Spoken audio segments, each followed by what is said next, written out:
अब हम लोग का यूजीसी नेट एग्जाम से जो बहुत इंपॉर्टेंट टॉपिक है उसको देखेंगे। उसका नाम क्या है आपका? Non banking finance company. इसी को हम लोग शॉर्ट में एनबीएफसी भी बोलते हैं। ठीक है। अब किसको बोलते हैं एनबीएफसी, और ये बैंक से अलग कैसे है, तो हम लोग भी देखेंगे। सबसे पहले बच्चों चलिए हम लोग समझेंगे भाई कि एनबीएफसी बोलते किसको है। चलिए बोलने वाला पार्ट यहाँ से है आपका। ठीक है। ठीक है। एनबीएफसी आपका रजिस्टर्ड का है। बात कर रहे रजिस्टर्ड का। एनबीएफसी आपका रजिस्टर्ड है कंपनी एक्ट 2013 में। वो रजिस्टर्ड है 2013 में, बट डिफाइन क्या हुआ है आपका आरबीआई एक्ट में। डिफाइन कहाँ क्या हुआ? आरबीआई एक्ट में डिफाइन क्या हुआ है, जबकि वो रजिस्टर्ड कहाँ पर आपका? कंपनी एक्ट 2013 में। ठीक है, इस बात को ध्यान में रखिएगा। ये रजिस्टर्ड है आपका कंपनीज एक्ट में, लेकिन डिफाइन क्या हुआ आपका कहाँ? आरबीआई एक्ट में। किस सेक्शन में? आपका section 45 of clause F of section 45I of chapter 3B। ठीक है। इतना नहीं तो इतना लंबा याद नहीं कर पाएगा ना, तो ये जरूर याद रखिएगा, आरबीआई एक्ट जरूरी है। और कम से कम सेक्शन 45I क्लॉज एफ।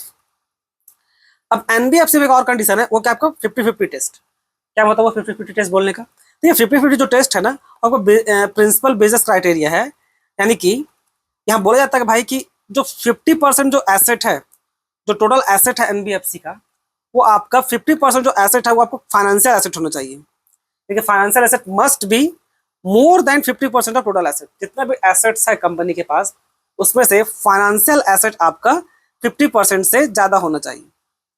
समझना? और यानी कि एंड बोलने का मतलब होता है दोनों कंडीशन फुलफिल होना चाहिए। ठीक है।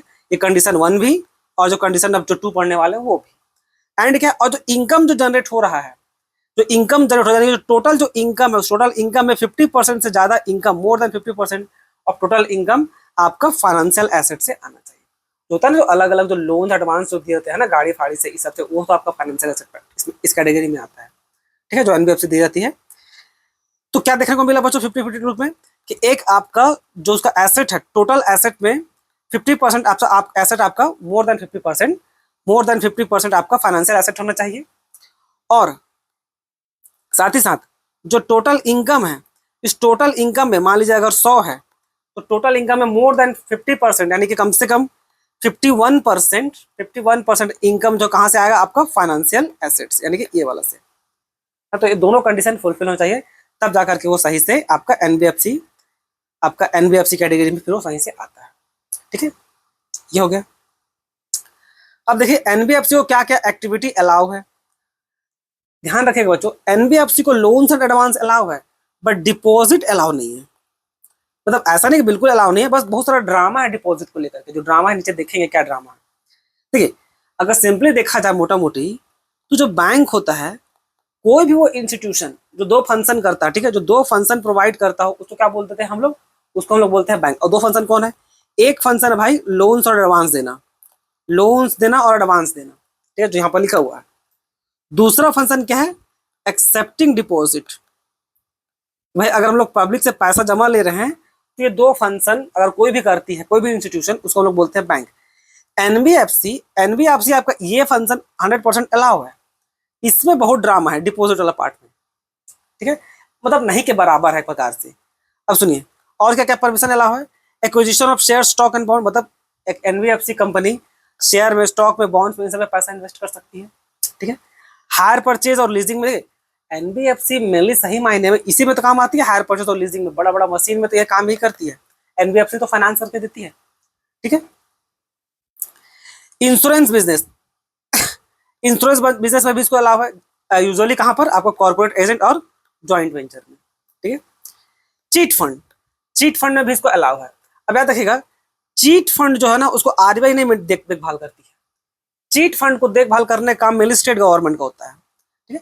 चीट फंड एक प्रकार से समझ लीजिए पब्लिक लोग से थोड़ा पैसा तो जमा लेते हैं और बाद में लॉटरी की तरह वो निकलता है, इस टाइप से वो कुछ रहता है चीट फंड। एग्जैक्ट हमको याद नहीं आ रहा, पर इसी टाइप का होता है चीट फंड। जनरली ये बैन ही रहता है। ठीक है। अब अलाउ क्या क्या नहीं है सो समझिए।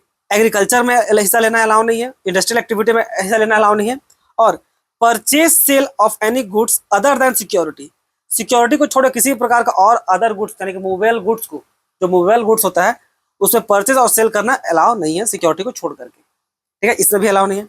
और साथ ही साथ कंस्ट्रक्शन और purchase of sale of immovable property, वो भी अलाउ नहीं है। तो ये सब कुछ एक्टिविटी है जिसमें आपका जो एनबीएफसी है उसको अलाउ नहीं है। तो इस बात को याद रखें। देखिए एग्जाम पर्पज के लिए आपका जो मेन है आपका कंपनी एक्ट हो गया, सेक्शन हो गया, ये मेन प्रिंसिपल हो गया, और ये वाला जो पार्ट बोल रहे कि लोन्स एडवांस अलाउ है, डिपॉजिट अलाउ नहीं है, ये सब इंपॉर्टेंट पॉइंट है। ये एक्ट क्या अलाउ है और क्या अलाउ नहीं है वो ज्यादा इंपॉर्टेंट है एग्जाम पर्पज के लिए, ठीक है, याद रखिएगा। अब डिपॉजिट को लेकर जो कुछ रूल्स हुआ, अभी तो डिटेल में आप जा रहे हैं। देखिए can accept time deposit, time deposit को एक्सेप्ट कर सकता है, ठीक है, जैसे फिक्स डिपॉजिट और recurring deposit, but can not accept demand deposit, ठीक है, जैसे कासा करंट अकाउंट हो गया आपका, सेविंग अकाउंट, इस टाइप का वो डिमांड डिपॉजिट एक्सेप्ट नहीं कर सकता। क्लियर है। कैन नॉट इशू चेक, वो चेक भी इशू नहीं कर सकता as a part of the payment. क्यों नहीं इशू कर सकता? देखिए इशू करने के लिए आपको पेमेंट एंड सेटलमेंट सिस्टम का पार्ट होना चाहिए, जो इसका ये पार्ट है नहीं। अगर पार्ट नहीं है तो चेक इशू करना अलाउ नहीं है। क्लियर। अब बात करते हैं सीआरआर और एसएलआर को लेकर। देखिए एनबीएफसी को सीआरआर और एसएलआर मेंटेन करने का जो होते हैं जिस तरह एक नॉर्मल बैंक करती है, ठीक है।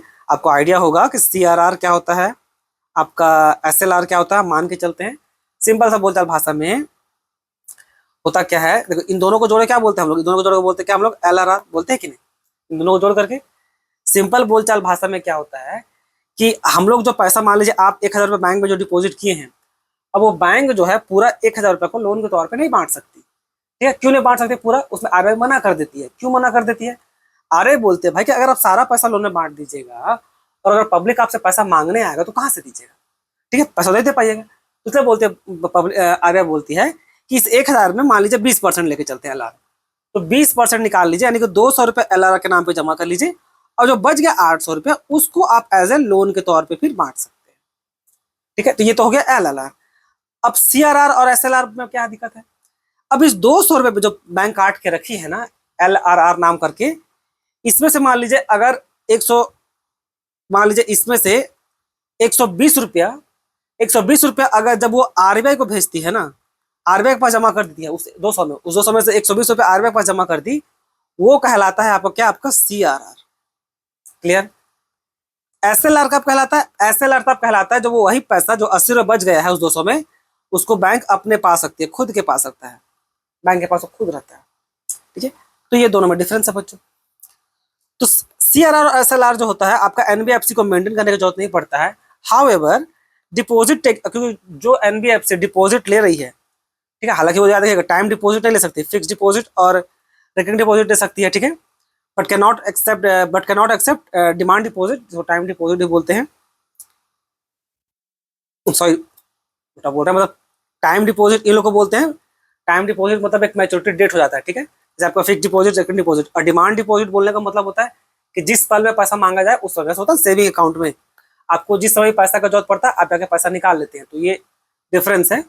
बोलोगा स्टार्टिंग में बताने नहीं क्या, हम बोला आपको पता होगा, ये मान के हम चले थे। तो जो एनबीएफसी आपका डिपॉजिट लेती है वो उस तरह का एनबीएफसी को एक मिनिमम लिक्विड एसेट मेंटेन करना पड़ता है। कितना? सिमिलर एसएलआर की तरह 15% ऑफ पब्लिक डिपॉजिट। अगर आप पब्लिक से पैसा लिए हैं तो 15% ऑफ दर पब्लिक डिपॉजिट, वो फिर 15% आपका एक प्रकार का समझ लीजिए लिक्विड एसेट रिक्वायरमेंट के तौर पे, जो सिमिलर है आपका एसएलआर की तरह 15% मेंटेन करना पड़ता है एक एनबीएफसी को। क्लियर है बच्चों? देखिए कैन एक्सेप्ट और renew deposit of minimum paid for 12 months and maximum for 60 month. जो एक्सेप्ट ली भी है डिपॉजिट वो मिनिमम वो रख सकते हैं कितना, 12 महीने के लिए, और रिन्यू कर सकती है मैक्सिमम कहाँ तक, केवल 60 महीना के लिए, ठीक है। 12 पंचे 60, यानी कि 5 साल के लिए ईयर वाइज देखिएगा तो, और यहाँ पर 1 साल के लिए मिनिमम पीरियड ऑफ 1 साल और मैक्सिमम 60 महीना यानी कि 5 साल। इंटरेस्ट रेट ऑन डिपॉजिट और कैप बाय आरबीआई डायरेक्टिव्स, और जो इंटरेस्ट रेट पे करेगी एनबीएफसी जो पब्लिक से ली है उसको आरबीआई डिसाइड करेगा, ठीक है। रेगुलेशन क्या है? देखिए NBFC regulated by RBI, empowered by 1997 amendment to the RBI act. NBFC जो है मेनली आपका कोई भी फाइनेंशियल इंस्टीट्यूशन, आरबीआई बन ही है पब्लिक का वेलफेयर पे। जब बात पैसा का आता है तो ऑब्वियस है उसको एनबीएफसी को भी आरबीआई रेगुलेट करेगी, ठीक है। एक चीज तो ये बच्चों।